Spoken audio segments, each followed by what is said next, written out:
சோழனின் செல்வி. அத்தியாயம் 27. 20க்கும் மேற்பட்ட வேங்கி நாட்டு வீரர்கள் சூழ்ந்து கொண்டனர் தமது மாமன்னரை என்று அறிந்ததும் பதறிப்போனான் மழபாடியான்.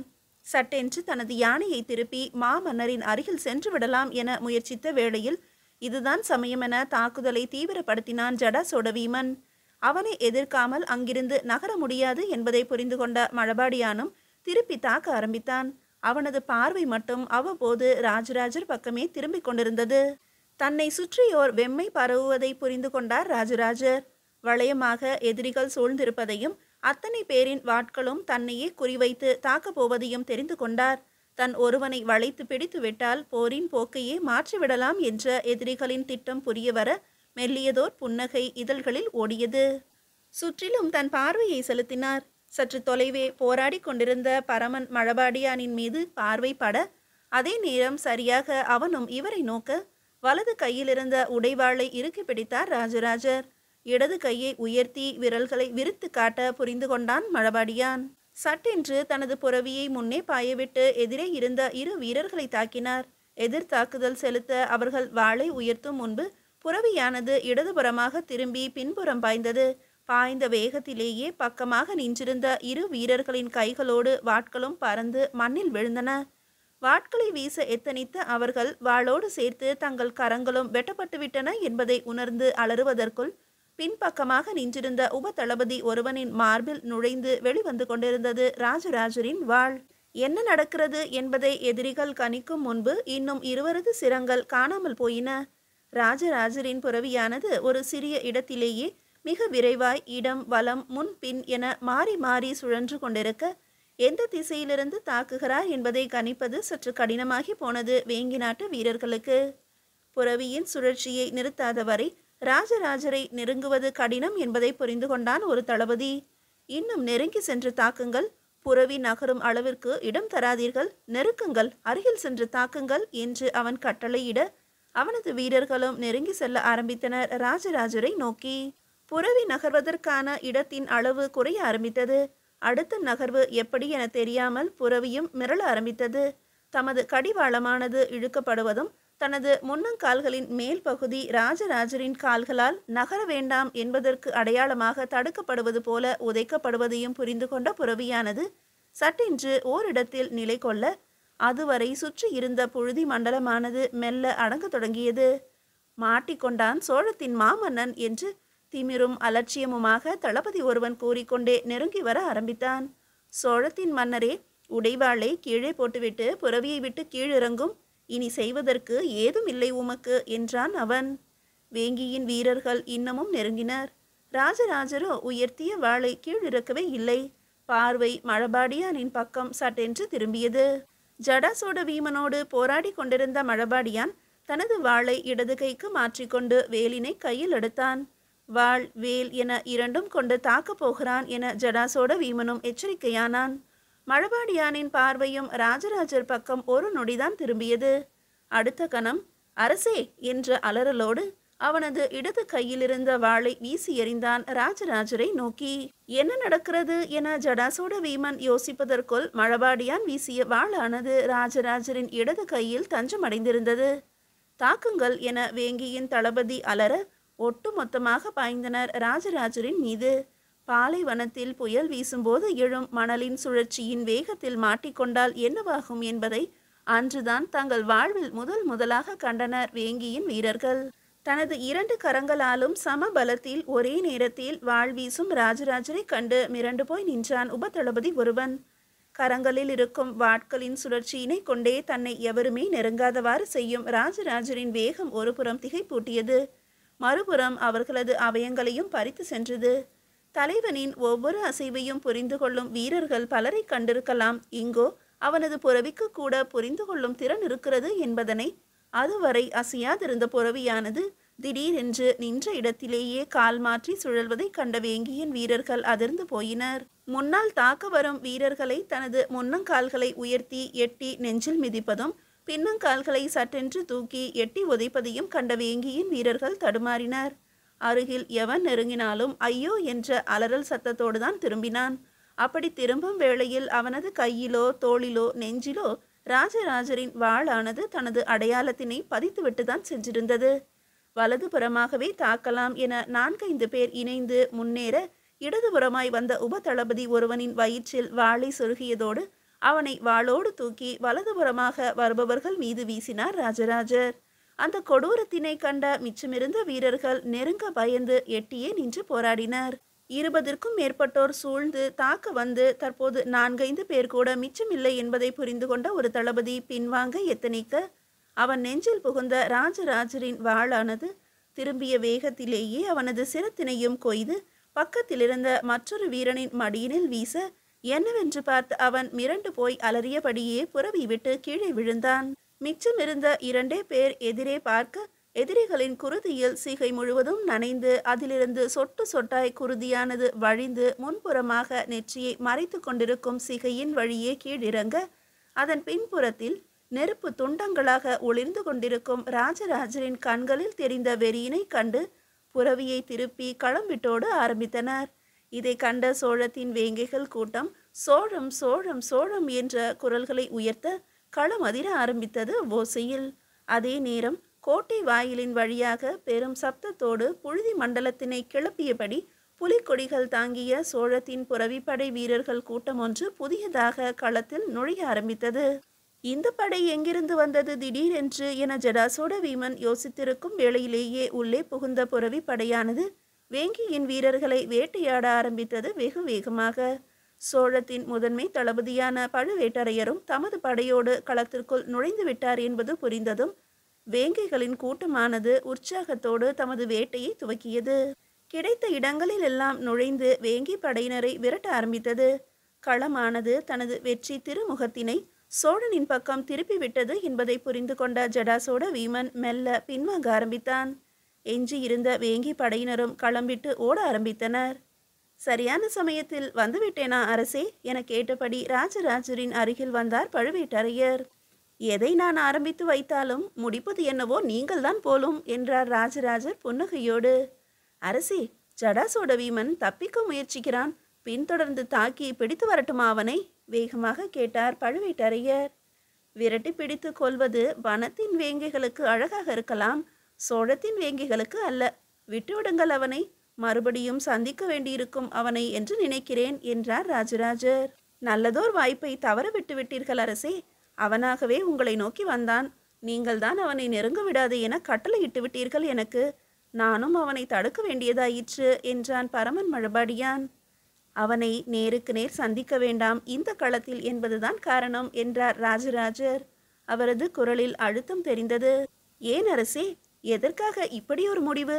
எதிரி நினைப்பதற்கு முன்பே அவனது முன்னால் நிற்கும் தாங்களா இப்படி யோசித்தது கேட்டார் பழுவேட்டரையர். ஆம், அவன் உயிரோடு இருக்க வேண்டும் என்பதுதான் எனது எண்ணம். அதற்காகத்தான் என்னை எதிர்க்க வந்த அவனை நான் தவிர்த்து விட்டேன் என்றார் ராஜராஜர். எதிரி உயிரோடு இருக்க வேண்டும் என நினைத்தீர்களா? ஏன் என்று கேட்டான் மழபாடியான். அடுத்த எதிரி யார் என்று அடையாளம் காணும் வரை இவன் இருந்தே ஆக வேண்டும். எதிரிகள் இல்லாத வாழ்க்கையில் சுவாரஸ்யமே இருக்காது மழபாடியாரே என்று கூறி வாய்விட்டு சிரித்தார் ராஜராஜர். அந்த சிரிப்பில் 1000 அர்த்தங்கள் ஒளிந்திருந்தன. மீதியை அடுத்த அத்தியாயத்தில் காணலாம். அத்தியாயம் 28. வேங்கி நாட்டை வென்று திரும்புகிறார் எம் வேந்தர் என்ற உற்சாக கூக்குரல்கள் சோழம் முழுவதும் ஒலிக்கத் தொடங்கின. மற்றுமோர் மாபெரும் கொண்டாட்டத்திற்கு தயாரானது சோழ தேசம். ஒரு மன்னரின் வெற்றி என்பது மக்களால் கொண்டாடப்பட வேண்டும். அதுவே உண்மையான வெற்றி. சோழ தேசம் அதனை உண்மையாக்கி காட்டியது. கோவில்கள் எங்கும் சிறப்பு வழிபாடுகள், அர்ச்சனைகள், மன்னர் பல்லாண்டு வாழ பலர் கொடுக்கும் நிபந்தங்கள், தெருவெங்கும் மாவிளை தோரணங்கள், மஞ்சள் நீர்த்தெடிப்புகள், பாதை எங்கும் கோரை விரிப்புகள், அதனை மெத்தையாக்கி காட்டிய மலர்கள், அத்தனை பேர் முகத்திலும் மகிழ்ச்சி தாண்டவம், வெற்றி பெருமிதம் என அமர்க்களப்பட்டது சோழ தேசம். தலைநகர் திரும்புகிறார் தந்தை என்பதை அறிந்ததும் காஞ்சியிலிருந்து புறப்பட்டு முதல் நாளே வந்து காத்திருந்தான் இளவரசன் ராஜேந்திரன். கோலாகலமான வரவேற்புக்கு ஏற்பாடுகளை செய்துவிட்டு வழிமேல் விழி வைத்து காத்திருந்தார் அக்கன் குந்தவை மாதேவியார். வெவ்வேறு ஊர்களில் இருந்து மக்கள் குவிந்து விடுவார்கள் தஞ்சையில் என்பதை புரிந்து கொண்ட வந்தியத்தேவர் காவலை பலப்படுத்துவதிலும் தஞ்சையின் பாதுகாப்பை உறுதி செய்வதிலுமே கவனம் செலுத்தினார். அந்த நாள் விடியலில் ஆதவனை துணைக்கு அழைத்து கொண்டு அலங்கார புருஷராய் தஞ்சைக்குள் நுழைந்தார் வேங்கி கொண்ட வேந்தர் மாமன்னர் ராஜராஜர். நிசும்ப சூதனியை வணங்கி வழங்கிய வெற்றியை அவளது காலடியிலேயே சமர்ப்பித்துவிட்டு அரண்மனை நோக்கி விரைந்தார். கோட்டை வாயிலில் இருந்து அரண்மனை வாசல் வரை அளிக்கப்பட்டிருந்த கோலாகல வரவேற்பை ஏற்றுக்கொண்டு இருபுறமும் குழுமி தங்களின் உற்சாகத்தை வெளிப்படுத்திக் கொண்டிருக்கும் குடிமக்களை கையசைத்தும் சிலரை அருகில் சென்று நலம் விசாரித்தபடியும் நகர்ந்தார் தம் அரண்மனையை நோக்கி. அரண்மனை வாயிலில் பட்டத்தரசியும் மற்ற அரசியர்களும் திலகமிட்டு வரவேற்க, கண்களில் ஆனந்த கண்ணீரோடு வரவேற்க காத்திருந்த அக்கன் குந்தவையின் கால் பணிந்தார். வந்தியத்தேவரை கட்டி அணைத்து கொண்டார். இளவரசன் ராஜேந்திரனோ விரைந்து வந்து தந்தையின் கால் பணிந்தான். எம் சோழம் நலம்தானே ராஜேந்திரா? மாமன்னரின் வாயிலிருந்து வந்த முதல் வார்த்தையின் பொருள் புரிந்ததனால், நலமே தந்தையே, போரின் விளைவு என்ன ஆகுமோ என்று ஒரு நொடி கவலை கூட மக்கள் மனதில் எழாது பார்த்து கொண்டேன் தங்கள் உத்தரவின்படி என்றான் இளவரசன் ராஜேந்திரன். வேங்கியை வென்றதை விட உனது இந்த வார்த்தைகளால் பெரும் நிறைவிற்கும் மகிழ்விற்கும் அளவில்லை எனக்கு. வா, உள்ளே போய் பேசலாம் என கூறிய மாமன்னர் உள்ளே விரைய ராஜேந்திரனும் மற்றோரும் பின்தொடர்ந்தனர். அரண்மனையின் மிக பெரிய வரவேற்பு அறையானது பொலிவோடு வரவேற்றது மன்னரை. அங்கிருந்த இருக்கை ஒன்றில் அமர்ந்த அரசர் சுற்றி நிற்கும் தமது அரசியர்களை நோக்கினார். அரசு பிரதிநிதிகளுடன் பேச வேண்டியுள்ளது, உறவுகளை பிறகு நானே வந்து சந்திக்கிறேனே என்று தனது பட்டத்து அரசியார் காதில் கிசுகிசுக்க அவர் எழுந்து சென்று மற்ற அரசியர்களையும் உறவினர்களையும் உள்புறமாக அழைத்து சென்றார். நல்லது, மற்றோர் அமரலாம், சிறிது விவாதிக்க வேண்டியுள்ளது என மாமன்னர் குரல் கொடுக்க, இப்போதுதானே வந்துள்ளீர்கள் அரசே, சற்று ஓய்வெடுத்து கொண்டு நாளை அரசவையில் விவாதிக்கலாமே என்றார் முதன்மை அமைச்சரான கிருஷ்ணன் ராமன் பிரம்மராயர். மன்னன், இளவரசன், அமைச்சர், தளபதி மற்றும் அரசின் முக்கிய பிரதிநிதிகள் அனைவரும் குழுமி இருக்கும் இடம்தானே அரசவை. இப்போது இந்த அரண்மனையின் இந்த அறைதான் சோழத்தின் அரசவை. வசதிகள் ஏதும் குறைவாக இருப்பின் கூறுங்கள், சரி செய்துவிடலாம் என ராஜராஜர் கூற அனைவரும் எச்சரிக்கையாயினர். ஏதோ விஷயம் இருக்கிறது என்பதையும் புரிந்து கொண்டனர். அரசருக்கு நேர் எதிரே இடதுபுறமாக கிருஷ்ணன் ராமன் பிரம்மராயரும் தளபதியார் பழுவேட்டரையரும் தளபதி பரமன் மழபாடியாரும் அமர, வலதுபுறமாக வந்தியத்தேவரும் ராஜேந்திரனும் அவனோடு வந்த விமலாதித்தனும் திருவோலை மந்திர நாயக்கரான ஈராயிரம் பல்லவரையரும் அமர்ந்திருந்தனர். அனைவரின் முகத்திலும் ஏதோ ஒரு எதிர்பார்ப்பு தெளிவாகவே தெரிந்தது. ஒவ்வொருவரையும் கூர்ந்து கவனித்து கொண்டே வந்த ராஜராஜர் விமலாதித்தனை கண்டவுடன் பார்வையை நகராது நிறுத்தினார். தன்னை அரசர் கவனிக்கிறார் என்றவுடன் எழுந்து நின்று வணங்கினான் விமலாதித்தன். என்ன விமலாதித்தா, நலம்தானே? தமையனின் பதவியேற்பு விழாவிற்கு கூட வரவில்லையே வேங்கி நாட்டிற்கு. முழுமையான மகிழ்ச்சி இல்லையோ இந்த வெற்றியால்? புன்னகையோடு கேட்டார் ராஜராஜர். தங்களிடம் பொய்யுரைக்க மனம் ஒப்பவில்லை அரசே. தாங்கள் கூறியது என்னவோ உண்மைதான். அந்த ஜடாசோட வீமனை கொல்லாமல் விட்டுவிட்டீர்கள் என்ற தகவல் அறிந்த பிறகு முழுமையாக கொண்டாட முடியவில்லை இந்த வெற்றியை. அதனாலேயே தமையனார் சக்திவர்மரை வேங்கி நாட்டின் மன்னராக தாங்கள் முடிசூட்டும் போது கூட நான் அங்கு வரவில்லை என்றான் விமலாதித்தன். அது மட்டுமே காரணம் இல்லை என்பதை நானும் அறிவேன் விமலாதித்தா என ராஜராஜர் கூற அனைவர் முகத்திலும் திகைப்பு. வேறென்ன காரணம் என்பது விமலாதித்தனுக்கு தெரியும் என்பதால் அவன் மட்டும் அமைதியாகவே இருந்தான். வென்றது வேங்கியாக இல்லாமல் கலிங்கமாக இருந்திருந்தால் நிச்சயம் வந்திருப்பாய் அல்லவா? சிரித்தபடியே கேட்டார் ராஜராஜர்.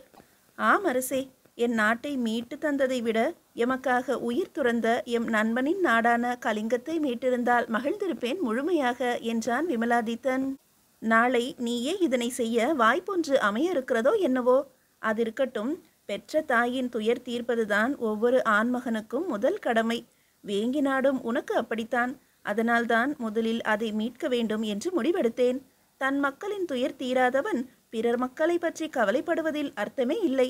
இருந்தாலும் நட்பிற்காக உன் உணர்வுகளை கூட துறக்க தயாராக இருக்கும் உனது பண்பை மதிக்கிறேன். நீ நினைத்திருக்கும் காரியங்கள் விரைவில் நடக்க இறைவன் அருளட்டும் என்று ராஜராஜர் தமது பார்வையை வந்தியத்தேவர் மீது படரவிட்டார். உங்கள் தமக்கையார் நலம் அரசே, எந்த குறையும் வைக்கவில்லை. நான் மகிழ்வோடும் நிறைவோடும் உள்ளார் என வேண்டுமென்றே வந்தியத்தேவர் கூற பலமாக சிரித்துவிட்டார் ராஜராஜர். கூடவே அங்கிருந்தவர்களும் சிரித்துவிட்டனர். நான் கேட்க வந்தது அதுவல்லவே என்றார் ராஜராஜர். இருந்தாலும் முதலிலேயே கூறிவிடுவது பல விஷயங்களுக்கு நல்லது என தோன்றியது எனக்கு என்றார் வந்தியத்தேவர். அனைவரும் மறுபடியும் சிரித்தனர்.